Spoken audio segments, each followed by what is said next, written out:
Okay, so for Shaman cards, Shaman had a really interesting lineup of 3 cards that all synergize together more or less, and to try to push Shaman in a new direction, just give them some enticing options away from your typical aggro. Granted, this kind of works with aggro as well.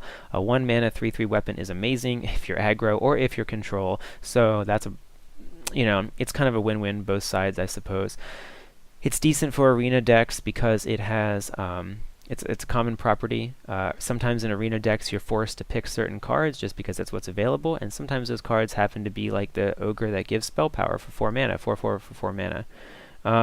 So if you pick that card, well, you've got the spell power card to help buff this up. If you're in Constructed, well, you can play your Azure Drake's various totems, and you can play Thalnos.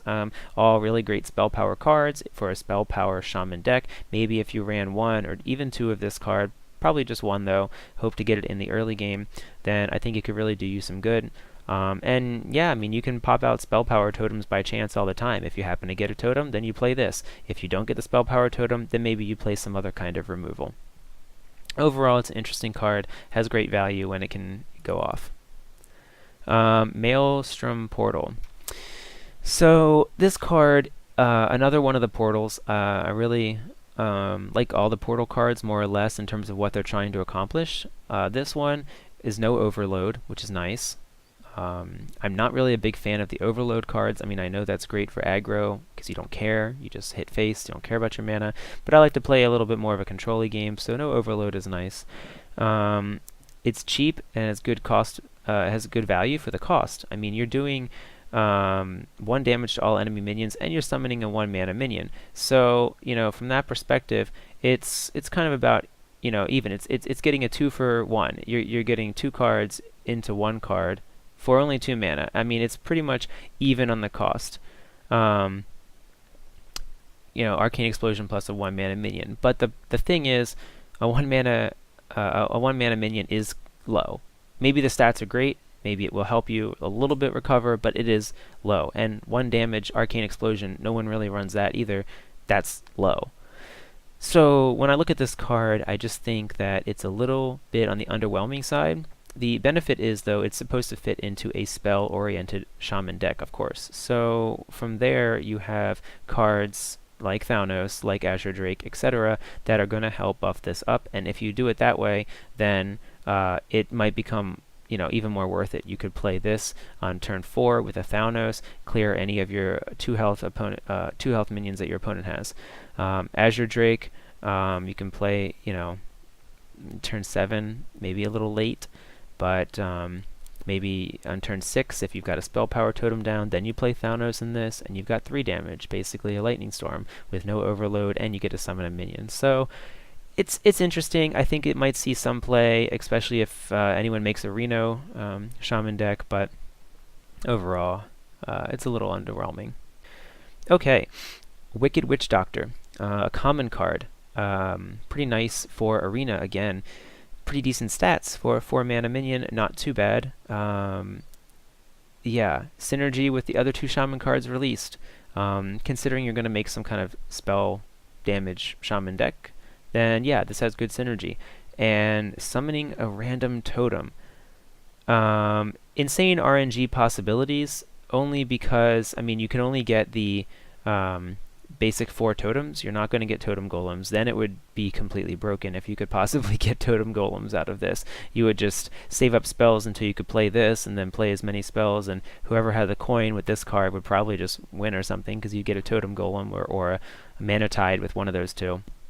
But yeah, here you're only playing the basic totems, but even still, if you can get some basic totems out, that's pretty nice. Maybe you get your spell power totem to help your weapon, or just taunt, or it just gives you more chance to get the taunt totem when you really need it. So the RNG possibilities with this card I think are pretty solid, especially because you could hero power prior and then cast spells, and therefore maybe even get 2 taunt totems or something like that out.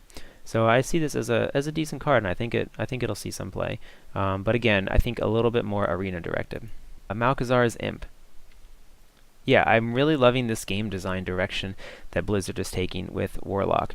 When they first announced some of the cards, such as Darkshire Librarian and cards before that, that had these effects that happen and were triggering discards and were triggering when discarded, Fist of Draxus is what I'm thinking. When they announced these kind of cards, I was very excited that you might have some kind of a Warlock deck purely based around just trashing your whole deck, just rapidly drawing cards, rapidly discarding cards, and you could just keep a constant flow of effects happening by throwing away your deck. You could lose good cards in your deck, you could lose the weaker cards in your deck, it didn't matter, but something would happen because of that cost. And this is one of the first cards of support that are making that kind of deck reasonable, because Darkshire Librarian was garbage when it came out. Nice concept, discarding and drawing a card all in one. Nice concept there to a degree, but at the same time, it wasn't giving enough. Now, if you played this with a Darkshire Librarian, now you're going plus a card. You play this and then you play a Succubus.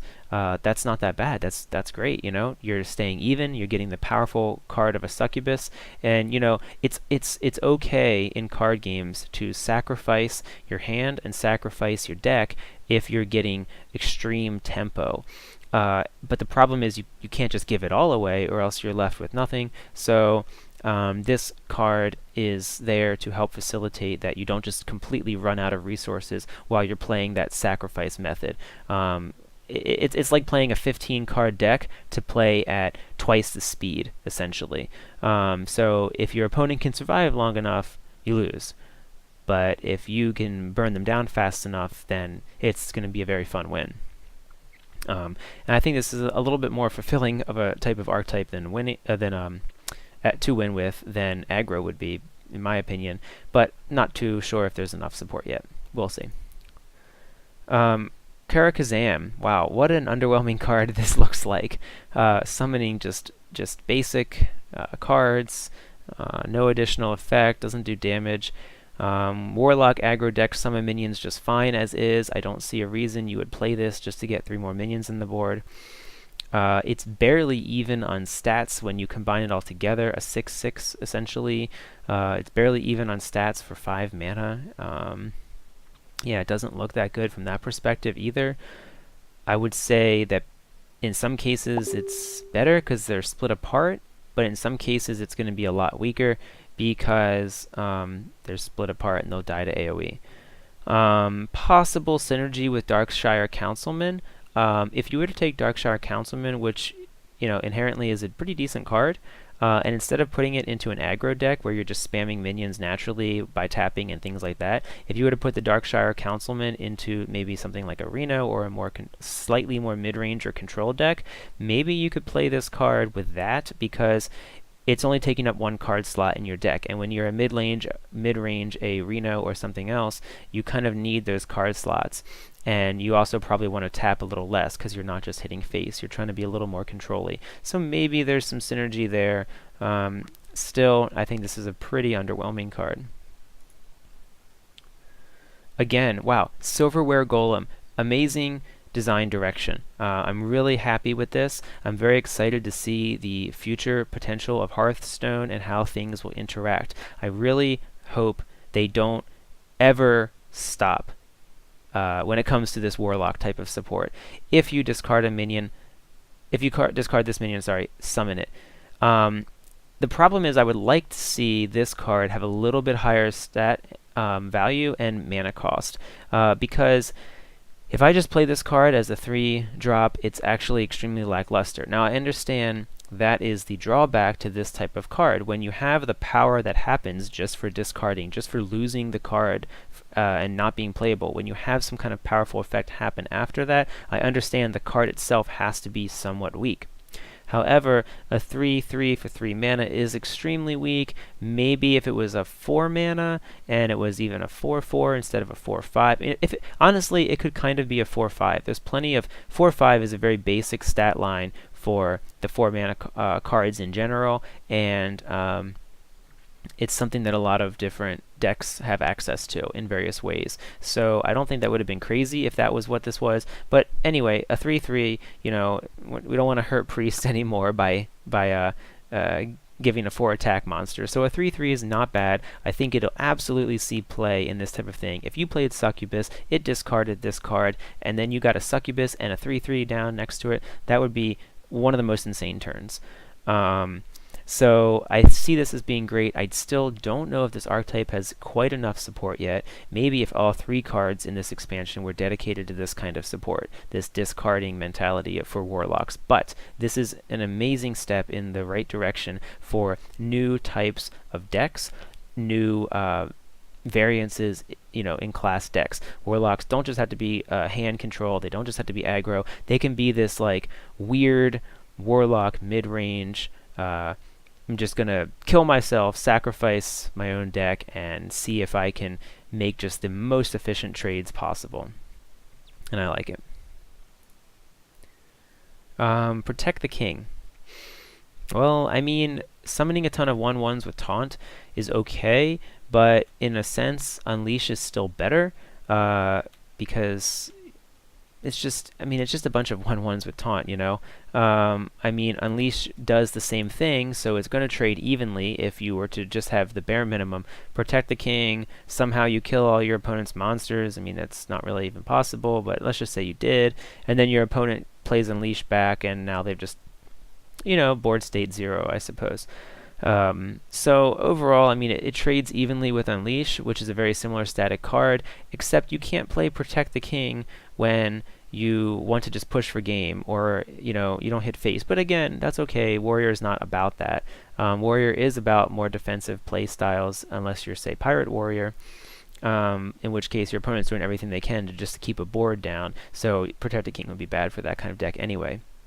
This deck is pretty, I mean, this card is pretty amazing in a deck that would include Bolster.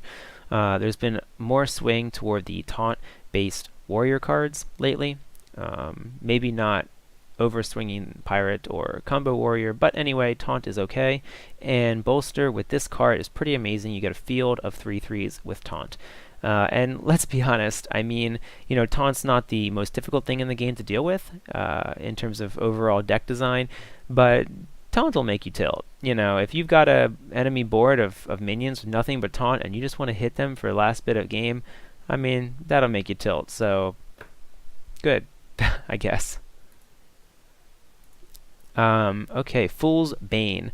Fool's Bane, very interesting card. It's amazing at anti-aggro, assuming that it works in the fashion where it's just simply 1 durability for 1 attack. It'd be, and somebody I talked to said they thought it was supposed to be sacrifice 1 durability, then you can attack unlimited times. I think it's still 1 durability per attack. But either way it is, it's still going to be a great anti-aggro card, and let's be honest, warriors don't really care about the face damage they take typically. If you can just survive the early turns, clear out your opponent's stuff, then it's not that bad. Problem with this, I guess, that I didn't note, because I don't know if it's that big of a deal, this is 5 mana. 5 mana could be too late if you're against an aggro deck. It could be too late to clear their minions. You might have already taken too much face damage.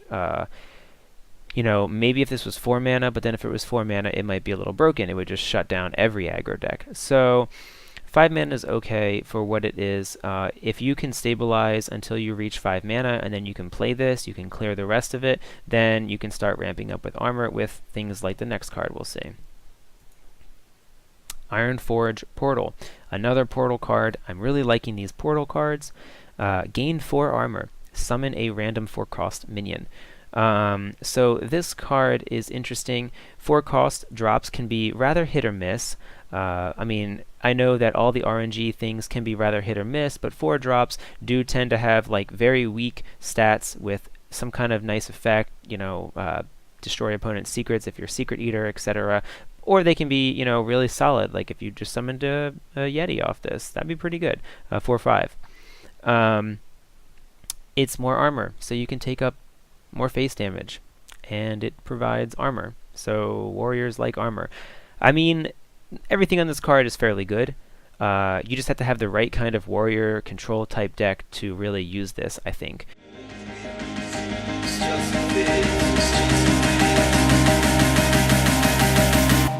just a fist.